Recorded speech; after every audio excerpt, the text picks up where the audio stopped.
జై శ్రీమన్నారాయణ.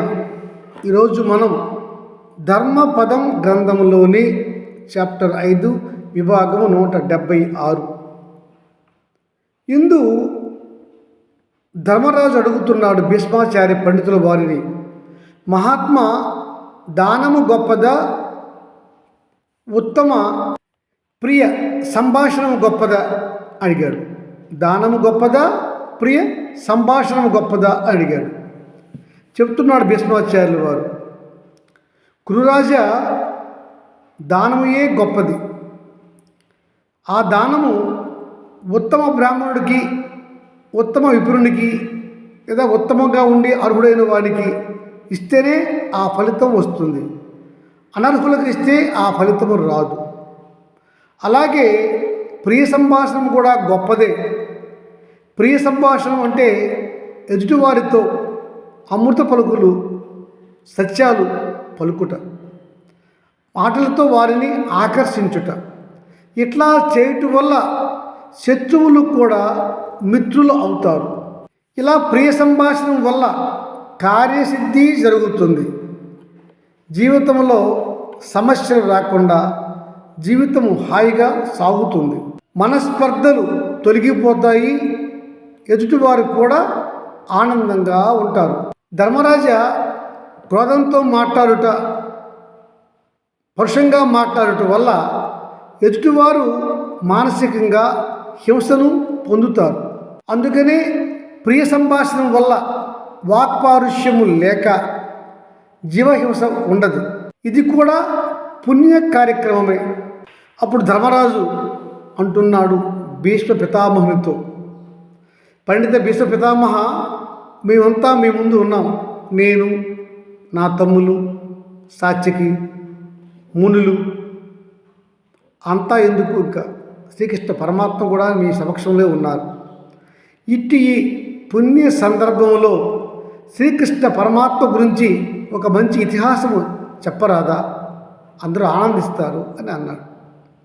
అంటే అప్పుడు అంటున్నాడు పండిత భీష్ముడు, ధర్మరాజా నాకు కూడా సంతోషమే శ్రీకృష్ణ పరమాత్మని కథ చెప్పాలంటే. శ్రీకృష్ణ పరమాత్మ పార్వతీ పరమేశ్వరుల సంవాదంగా ఒక ఇతిహాసం నాకు తెలుసు, దానిని చెప్తున్నాను, వినుము. శ్రీకృష్ణుడు పుత్రుడిని పొందగోరి హిమవత్ పర్వతాలకు వెళ్ళి రుక్మిణీదేవితో కలిసి ఘోరమైన తపస్సు చేశాడు. అతనితో చాలామంది మునీశ్వరులు కూడా వెళ్ళి తపస్సులో పాల్గొన్నారు. అలా శ్రీకృష్ణుడు ఘోరమైన తపస్సు చేస్తుండగా అతని ముఖములో గొప్ప వర్చస్సు, కళ, దివ్య తేజస్సు కలిగాయి. అట్టి ఆ శ్రీకృష్ణుడిని చూడడానికి వ్యాస, పర్వత, నారద, వాల్మీకి, దేవల, కశ్యప మునీశ్వరులు వారి శిష్య బృందాలతో కదలి వచ్చి శ్రీకృష్ణుని దర్శించుకున్నారు. ఆ సమయంలో శ్రీకృష్ణుని నోటి నుంచి గొప్ప అగ్నిజ్వాలలు బయటికి వెలువడి అక్కడ ఉన్న అడవిని, జంతుజాలాన్ని నాశనం చేసింది. దానిని శ్రీకృష్ణ పరమాత్మ చూసి వెంటనే జరిగే నష్టాన్ని తిరిగి సృష్టి చేశాడు. మళ్ళా పునర్జీవనం చేశాడు. మాడిపోయిన వృక్షాలు తిరిగి మొలిచాయి. చనిపోయిన జంతువులు, జీవులు మళ్ళా తిరిగి బతికాయి. అది చూసిన మునివర్గం అంతా విస్తుపోయారు, ఆశ్చర్యపోయారు. అప్పుడు అక్కడికి వచ్చిన మునీశ్వరులంతా అడుగుతున్న శ్రీకృష్ణ పరమాత్మని, మహాత్మా మీరు వాసుదేవుడు, ఈ అగ్ని ఉత్పత్తి ఏమిటి? అగ్ని ఉత్పత్తిని నివారణ ఏమిటి? ఎలా మాకు తిరిగి వాటన్నిటిని సృష్టి చేశారు, మాకు చెప్పరా అని ప్రార్థించారు. మునులారా, నా వల్ల విద్య పొందిన ఒక దుష్ట రాక్షసుడు భూమిపైన విధ్వంసం కలుగజేస్తున్నాడు. అతడిని చంప నాకు ఇష్టం లేక బ్రహ్మదేవుడిని కోరాను. బ్రహ్మదేవుడు నాకు మన్మధుడిని కుమారునిగా పంపాడు. ఈలోగా నా తపస్సు వల్ల ఈ అగ్ని మంటలు చెలరేగాయి. వాటిని నేను ఉపసంహరణ చేశాను. మునులారా, మీకు తెలిసిన ఒక ఉత్తమ ఇతిహాస గాథ నాకు చెప్పండి అని అడిగాడు శ్రీకృష్ణ పరమాత్మ. వారంతా ఏకంఠంతో, మహాత్మా మీరు శ్రీమన్నారాయణుడు అని మాకు తెలుసు, మీకు తెలియని ఇతిహాస గాథలు మా దగ్గర ఉంటాయా అనగా, మునీశ్వరులారా, నేను ఈనాడు నరజన్మ ఎత్తాను ధర్మ సంస్థాపనకు, కనుక నేను చెప్పడం కాదు, మీరే చెప్పాలి అని అడిగాడు శ్రీకృష్ణ పరమాత్మ. అప్పుడు అందరూ కలిసి నారదుని చెప్పమని అడిగారు. అప్పుడు చెప్తున్నాడు నారదుడు. సరే అని నారదుడు ఇతిహాసగా ప్రారంభించాడు. శ్రీకృష్ణునికి నమస్కరించాడు, శ్రీకృష్ణుడు అతని నమస్కరించాడు.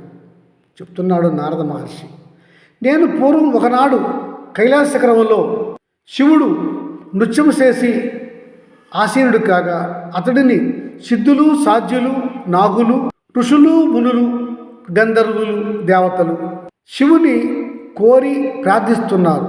నేను వెళ్ళి ఆ సభలో చేరితిని. కొంతసేపటి తరువాత జగన్మాత పార్వతి అత్యంత దివ్య సౌందర్యముతో మెరిసిపోతూ వచ్చి శివుని వెనకకుండా మాకు కనిపించారు. ఆ మహాతల్లి పార్వతీదేవి తన 2 చేతులతో పరమశివుని 2 కళ్ళు మూశారు. అప్పుడు ఆశ్చర్యం, జగత్తు అంతా సూర్యచంద్రులు లేని చీకటి జగత్తు అయ్యింది. అప్పుడు శివుడు తన 3వ కన్నును తెరవగా వెలుతురుతో పాటుగా దివ్యమైన ఘోరమైన అగ్నిమంటలు ఆ వెండికొండలో ఏర్పడ్డాయి.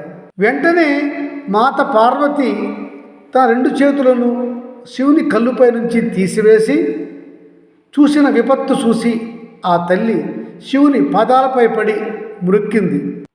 అప్పుడు శివుడు తన 3వ కంటి నుంచి వెలువడిన అగ్నిమంటలను ఉపసంహరణ చేశాడు. అప్పుడు జగన్మాత పార్వతి తెలిసే అడుగుతున్నది శివుడిని, అందరికీ తెలియాలని, ప్రాణేశ, మీరు 3వ కన్నును తెరిచారు ఎందుకు? అది చెప్పడానికి రహస్యం, కాకపోతే మాకు చెప్పండి అడిగింది మాత. శివుడు చిన్న చిరునవ్వు నవ్వి, ప్రాణేశ్వరి, నీకు తెలియనిది, నీకు చెప్పరానిది ఈ జగత్తులో ఏమీ లేదు. పార్వతి, ఈ జగత్తు అంతా నా వికారములతో ఏర్పడినదే. ఈ జగత్తంతా నా స్వరూపమే. నేను ఏ వికారంతో ఉంటే ఆ వికారంలో జగత్తు ఉంటుంది.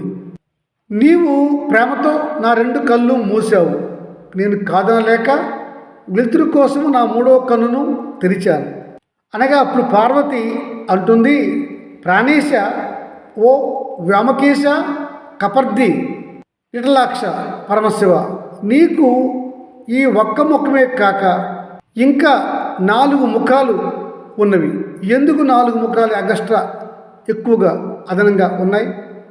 జగన్మాత పార్వతి, నీవు చూస్తున్న నా ఈ ముఖము సద్యోజాతం శివం, నా 2వ ముఖం వామదేవం, 3వ ముఖం అఘోరం, 4వ ముఖం తతృ ఋషం, 5వ ముఖం ఈశానం. నా సద్యోజాతం ముఖమునకు గల ఇతిహాసం చెప్తాను విను. పూర్వము సుందుడు, ఉపసుందుడు అనే బలవంతమైన గొప్ప రాక్షసులు ఉండేవారు. వారిద్దరూ దుష్ట రాక్షస సోదరులు.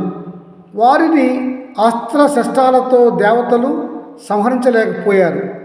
వారిని మట్టుపెట్టుటకు విశ్వకర్మ ఒక అందమైనటువంటి అప్సరసను సృష్టించాడు.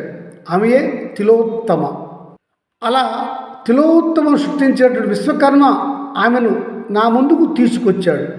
నేను ఆమెను 4 ప్రక్కల నుంచి చూశాను. అప్పుడు నాకు ఈ ఉన్న తలకు అదనంగా 4 తలలు ఏర్పడ్డాయి.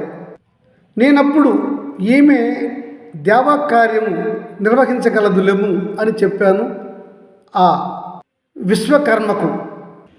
ఇలా అని ఈ ఇతిహాస గాథను నారదుడు శ్రీకృష్ణునికి ఇతర మునీశ్వరులందరికీ చెప్పాడు. జై శ్రీమన్నారాయణ.